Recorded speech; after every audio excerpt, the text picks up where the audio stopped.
Hello good morning सबैजनालाई। यो चाहिँ अहिले तपाईहरु दृश्य देखिरहनु भएको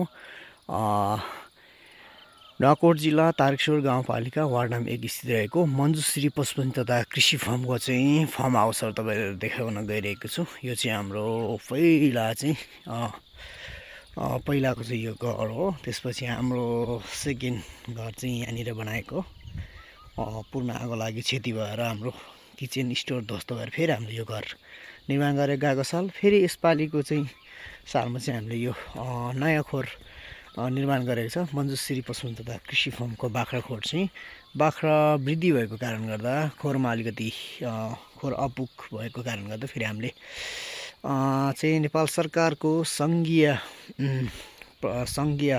बाख्रा प्रवर्धन कार्यक्रमबाट 50% अनुदानमा चाहिँ हामीले यो खोर चाहिँ अहिले निर्माण गरिएको छ। यो चाहिँ हाम्रो तपाईको 45 फुट लम्बाइ र तपाईको चौडाइमा चाहिँ हाम्रो 16 फुट चौडाइमा छ, 18 फुट चौडाइमा छ। यो खालको चाहिँ हाम्रो आज चाहिँ यहाँ चाहिँ भुइँ ढलान हुन गइरहेको छ बाख्रा फर्ममा। अनि हाम्रो फर्मको दृश्य चाहिँ तपाईहरुलाई देखाउन गइरहेको छु। फर्मको दृश्य चाहिँ यो खालको छ हाम्रो। अहिले तपाईको यहाँनिर चाहिँ लगभग हाम्रो 12 फुट हाइट, बीचमा लगभग बीचमा त 15 फुट हाइट होला।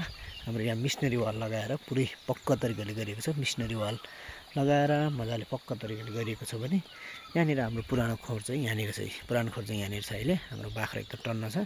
यहाँनिर अझै फिनिसिङ भएको छैन। हाम्रो यो चाहिँ ग्राउन्ड हो बाख्राको लागि। यो चाहिँ डे ग्राउन्डको लागि डे ग्राउन्ड हो यो चाहिँ। अनि यहाँनिर चाहिँ हाम्रो यसरी तपाईको अझै खोर फिनिसिङ भएको छैन। अझै हाम्रो यहाँनिर ग्राउन्ड छ। यसरी नै हाम्रो फर्मको दृश्य हो। यो चाहिँ पुरानो फर्म चाहिँ यहाँनिर हाम्रो बाख्रा टर्नै छ। अनि यहाँबाट चाहिँ यसरी हामी माथि चढ्नुपर्छ। अनि यो खालको चाहिँ हाम्रो पहिलाको घरको दृश्य चाहिँ यो खालको। अहिले लगभग अब हाम्रो खोर चाहिँ अब लगभग हाम्रो 60% जति चाहिँ हाम्रो काम भइरहेको छ। अझै पनि फिनिसिङ हुनलाई टाइम लाग्छ नै। यो चाहिँ हाम्रो फर्मको दृश्य हो। यो चाहिँ हाम्रो घरको दृश्य हो। यो चाहिँ हाम्रो घर। यो चाहिँ हाम्रो घर किचन कोठा। तपाईको फर्मको मेन इन्ट्री चाहिँ यहाँनिरबाट हो। पूर्व ढोको छ हाम्रो, पूर्वपट्टि फड्केको यो खालको चाहिँ भइरहेको छ।